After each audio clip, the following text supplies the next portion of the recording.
कभी कभी इतिहास की सबसे बड़ी लड़ाइयां ना बहुत ही व्यक्तिगत वजहों से शुरू होती हैं। आज हम एक ऐसी ही कहानी को समझेंगे जहां एक बहन के अपमान ने एक पूरे महाकाव्य युद्ध को जन्म दे दिया। इस पूरी कहानी की जड़ है शूर्पणखा।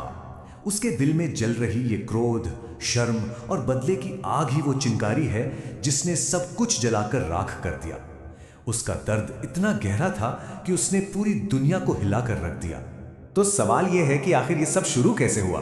देखिए, इस कहानी की जड़ें एक बहुत ही क्रूर घटना में हैं। वो घटना थी शूर्पणखा पर नायक लक्ष्मण द्वारा किया गया एक बहुत ही अपमानजनक हमला। जरा सोचकर देखिए, एक पल में किसी की सुंदरता को बदसूरती में बदल दिया जाए, नाक काट दी जाए, कान काट दिए जाएं। यह सिर्फ एक शारीरिक हमला नहीं था, बल्कि ये उसके आत्मसम्मान पर एक बहुत गहरा घाव था जिसने बदले की आग को और भड़का दिया।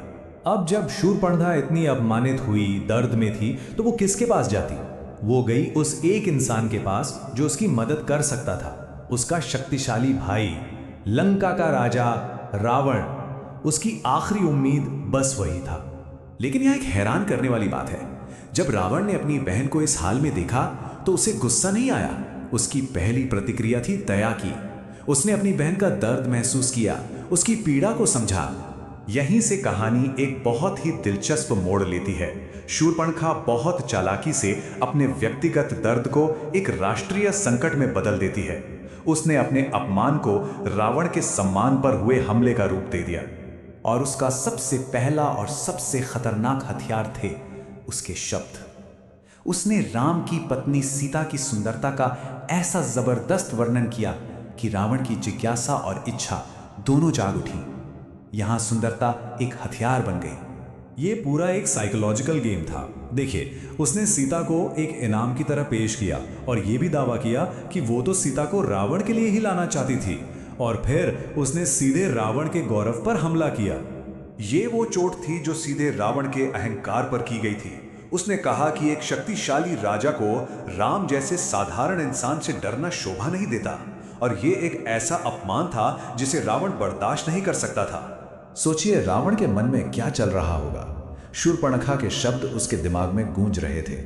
अब उसके सामने दो रास्ते थे, या तो अपनी दया को चुने या अपने अहंकार को। एक अंदरूनी जंग छिड़ चुकी थी, और आखिर में जीत किसकी हुई?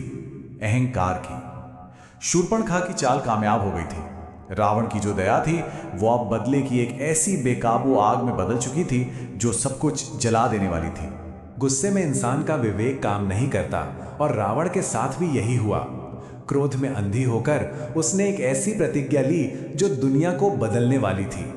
अपनी बहन का बदला लेने और अपने सम्मान की रक्षा के लिए उसने सीता का अपहरण करने की कसम खा ली। और बस उसी एक पल में एक राजा की उस प्रतिज्ञा ने एक महायुद्ध की नींव रख दी। जो एक व्यक्तिगत अपमान था वो अब पूरे राज्य का संघर्ष बन चुका था। तो देखिए, ये पूरी चेन ऑफ इवेंट्स कैसे काम करती है। अपमान से गुहार, गुहार से अपहरण, और अपहरण से महायुद्ध। मतलब हर एक कदम अगले विनाशकारी कदम की वजह बन गया। तो आखिर में पूरी कहानी कहां आकर टिकती है? शूर्पणखा की उस एक गुहार पर। उसी ने उस चिंगारी को हवा दी जिसने पूरे रामायण युद्ध को आग लगा दी। बस एक गुहार ने सब कुछ बदल दिया। तो ये कहानी हमें एक बड़े सवाल पर लाकर छोड़ देती है।